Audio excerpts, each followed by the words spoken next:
had a meeting scheduled with Kawhi yesterday, but canceled it. Reportedly, the Knicks did not want to miss out on other free agents while waiting for Kawhi, when they didn't think they had realistically a good chance of signing him. The Knicks used their cap space to sign several other free agents, while the Clippers took the opposite approach. They're still saving their money, betting on the chance Kawhi will pick them over the Raptors and the Lakers. So, Shannon, do you think the Clippers blew it by waiting on Kawhi? No. A guy like Kawhi Leonard is worth the risk. You wait, Skip. You know what I noticed? In all my life, I'm 51 years of age, and I've been going out on dates since I was about 18, 19, Skip, give or take a couple We're years. doing more relationships? Yeah, but you know what I noticed, Skip? All the girls I didn't ask for a date, I didn't go out with. Really? And there have been times... Why didn't they ask you for a date? Let me finish my story. Fine. There have been times that guys like Sharp, ain't no way that girl gonna go out with you. And lo and behold, Sharp, not knowing any better, go, excuse me, would you like to go to a movie? Would you like to go to dinner? So, in other words, Skip, all the shots I didn't shoot, they didn't go in. And sometimes I clanged a few, and she's like, no, but thank you anyway. But they said no to you? Yeah, sometimes they said no. You're a big star athlete. Come on. But sometimes they said no, and they had somebody. I respect that. But then they circle back. Are you still interested? Yeah, but I'm just saying. Really? Yeah, that's what happened to me. So, in other words, when you get a guy of this magnitude, Skip, you wait it out. I don't know what the Knicks were thinking, because what's the worst thing he can say is no. But there's also a 50% chance he says yes. And that's what the Clippers, Skip, they traded Blake Griffin to Detroit and got Tobias Harris and a couple of other guys. And they ended up moving Tobias Harris. So they've been waiting for this moment. They we opened up 2 slots. We want 2 max players. Yep. And all the other max players, with the exception of Kawhi, has been spoken for. So they're saying he's worth the wait. They're willing to wait. Got no problem with that, because, like I said, the worst thing you can do is, fill up these slots, and then Kawhi's like, I would love to come, but you got no room. You got no money for me. So I have no problem with what the Clippers are doing. They've done this. They traded Blake. They traded Tobias to open it for one reason, for this guy. Okay. This was the only reason they did it, and they're still in play. They're one of the 3 teams, Skip, so there's a 33 1/3% chance. That's pretty good odds. I mean, just think about it. If you could play the lottery and you had a 33 1/3 chance of winning, you'd play, wouldn't you? But would you have given him those odds before this all started? Yeah, because look, so it would have been 20%, because he's gonna meet with the Knicks, the Nets, the Clippers, Lakers, and Toronto. So 20% chance, still a damn good odds. So when the other 2 teams bowed out, so now you're at 33 1/3. Yeah, but just emotionally, you wouldn't have given him much of a shot at all. You give him a 1%. But it was reported that he wants to be in L.A. We're in L.A. We might not be, because his original choice was to get to the Lakers. Okay. Clippers they're not the Lakers, but they're in L.A. Close to home. He just bought a big home down in the San Diego area in Rancho Santa Fe. So with that being said, Skip, look, the only thing they're missing out on is mid-level guys. Jimmy Butler walked. But Jimmy Butler said, no, I'm not even giving y'all. I'm going to Miami. Jimmy Butler turned down a max deal with Philly. So he had his mind made up that he was going elsewhere, Miami. So the only thing they're missing out on is mid-level guys who's not going to change their life one way or the other. This guy is a life changer. This guy is a lifesaver. So, as you know, I've been rooting for the Clippers to land this guy. It would be just fun to watch. And if he wanted to really enhance his legacy, this is where he should choose.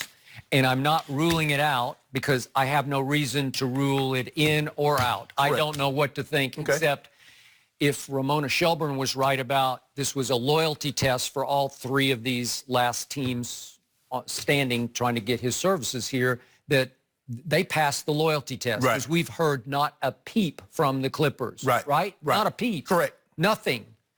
So if you put my feet to fire, if you made me bet on it, I would not bet on them right now, because I don't have anything to go on. I don't have any proof or evidence whatsoever. Not one outsider, nobody from a distance has said, boy, I like the Clippers' chances. I only have Brian Wintour saying that's why we should love him. He wants to go. Well, you could be right. But I'm just going to look at the worst-case scenario.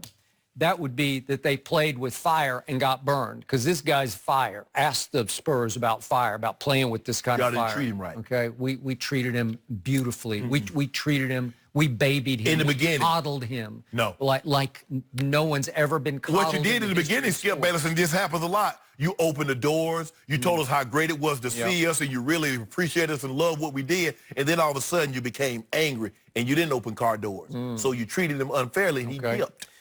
So I feel sorry if, in fact, he stiffs them. I feel sorry for, in order, Doc Rivers and Jerry West and Steve Ballmer. I know Doc and I know Jerry a little bit, but I know Doc pretty well, and he's a good guy. I like Doc. And it's like beneath his dignity to have to grovel for this guy and to put all his eggs in this basket. But you won't feel sorry for the Lakers if they don't get him. Okay, but they got Anthony. They got something. We want They got LeBron.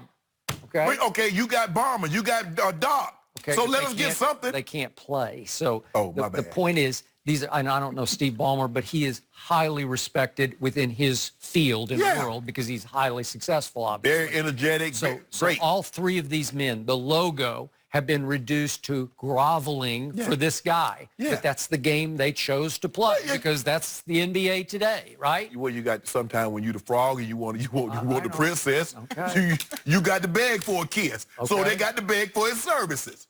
You got to kiss a lot of frogs? Okay. I guess so. And not no mid-level frogs. Okay. All right. I got it. But ironically, the Knicks have actually played this pretty well because they read their tea leaves right away, and they said, there's no way he's coming here. And I don't know how they knew that, but they backed out quickly. They just folded, right? Yeah. Folded their hand. But Skip, and what would it hurt to take the meeting? So what, you're going to miss out on Taj Gibson? You're going to miss out on Bobby Portis? Wow. They're going to change your life? Well, that guy's a life changer. Julius Randle, you know. Come on. He's pretty good. He's good, Skip, but he ain't that guy. Okay. Would you wait? Let me ask you a question. Would you wait an extra 3-4 days to sign Kawhi? Is he worth it? If he's not worth it, you keep it moving. Clearly, the Knicks said he wasn't worth it. Okay, but somehow their intel was better than the Clippers, or the Clippers were just hanging on to hope. And maybe the Clippers are going to land him. I don't know. Maybe their intel is great. Yeah. But the point is, the Knicks backed off right on time because they could have been left holding nothing, right? They could have been chasing KCP and Rondo and JaVale. What do you think the Knicks' record will be this year? Well, I don't know. I don't really care, but it's way better than it could have been if they were still holding out hope for this guy. Oh, so 29 and what is that? 29 and 53 is better than 26 and Okay, well, obviously, 56. What I would have done is just close my eyes and plunge on KD if he would do it, and then I would have plunged on Kyrie. And I know he can lead the league in diva and all that, but you just have to take the shot.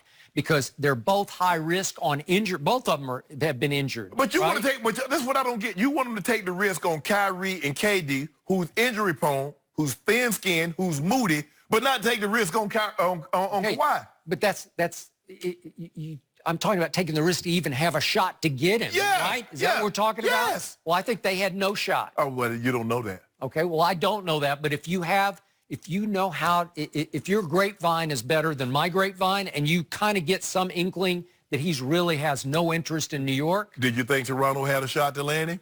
Unless they picked up the fall and called R.C. Buford and Greg Popovich. Because Toronto was never on anybody's radar. But you pick up the phone and you call. Hey, R.C. I actually think R.C. was calling everybody else. R.C. He was just scouring the countryside. R.C., what would it take to get old Kawhi, get old Kawhi up out of San Antonio? No, R.C. called and said, what would you give me? No, don't do that. Don't do that. Well, Toronto, Masai was smart. No, they decided we got to cut bait with this guy. Yeah. We got to get rid of him. Well, we was getting off the line anyway, whether you cut bait or not. Okay. We was getting off that line. Right. We was too big for you guys to reel in anymore. I think R.C. called the Lakers and said, I want X, Y, Z, and W over here. No, you heard the reports that Kawhi asked, did you guys try and trade for me? Of course. Yeah. Any big free agent. That's what Magic does. Magic was a big game hunter. Kawhi comes available, we'll trade you everything. Or AD, we'll trade you everything. Yes, Kawhi, we wanted you. They tried to move heaven and earth to get you. Okay. But they want to be stubborn. They didn't want us to have you. Okay. So minus number 2, you look at the Clippers, and they're exactly what Toronto is, except Toronto is a better Clippers because they're both intact, right? Yeah. Except the Clippers, Toronto was already loaded before because they had the best record in the East before number 2 joined. Do you believe the Clippers will have equal to or a better record than what they had last I think they could be a little bit better. I do not. Why? Not record-wise. They're the same. They're not winning 48 games. Okay, they're the same. They're not They got winning. everybody. They even brought back Patrick Beverly, and that was a nice scramble move, right? They're not winning. Okay, and they did add Mo Harkless. Really, Skip Bayless, more Harkless is going to change your life. He's pretty good. He's pretty good. I mean, again, he's going to be better than anybody the Lakers have down the bench. Mo Harkless is pretty good. Rodney Magruder is pretty good that they got from Miami. He's pretty good. He's going to be better than what you're going to be able to stock. And then you know what's going to happen? What's going to happen? If number 2 stiffs both Clippers and Lakers, it's going to be an all-out bidding war for all those scraps left on the top of the heap, right? All the Rondos and the Gavales and all of them, they're all going to be, it's going to be Lakers, Clippers, Lakers, Clippers. Watch what happens. At this point of their careers, JaVale McGee is about winning. He knows that he has a better chance to win a title in L.A. than the Clippers. Well, does he? Rajon Rondo. Okay. When you win, it's about winning. All right. And play it with Bron. Okay. Marcus Morris. He's a good player. You know, you want him, or does he want to play with the Clippers? He wants to play Who's going to with offer a whole lot more money? Maybe the Clippers have a lot more money. You just told me money ain't everything. Well, I'm just, for these guys, it's everything. No, it's not. Yeah? No. Yeah, it is. Once you've had success and you got a love, Skip, what's the difference? You got $100 million, so what? Somebody offer you $2 million, the other guy offer you $3.5 million. Really, is that going to change your life? Because if you blow $2 million, you'd have blown $3 million. Think of that Clippers bench versus the Lakers bench. Let's see, Lou Williams, Montrezl Harrell, Mo Harkless. Well, they better start, because Anthony Davis and LeBron going to have like 20 points apiece in the first quarter. Yeah, and all of a sudden about, late first quarter, here come the shock troops. What did I tell you last year? I said the Clippers are going to have a better record than the Lakers, and you said, "Oh, stop it." Oh, well, they did. Well, since you got your little deal with Dew, so it shouldn't be no problem. Oh, you stalking me again? Since you got your little deal with Dew, it should be no problem with me taking them cases up off you. Okay. Great stuff, guys. I want to do refrigerator in my room. Do you? Yeah. Of what? Don't worry about it. What do you want to put in your refrigerator? I want to do I don't freeze. think your stuff needs to be refrigerated. I like it cold, like it on the rocks. Okay. Yeah. On the rocks. So, Shannon, in addition to Bobby Portis and Taj, the Knicks also have signed Elfrid Payton, Wayne Ellington, and Reggie Bullock. Really? Reggie Bullock was a key piece of your Lakers. Reggie Bullock was not a key piece. He can shoot it. All right. We He got to locked take us a out of break, the playoffs. gentlemen, but we have much more on Kawhi's decision, including some precious new information. Uh-oh. We'll be back in just a moment. He going to the Lakers?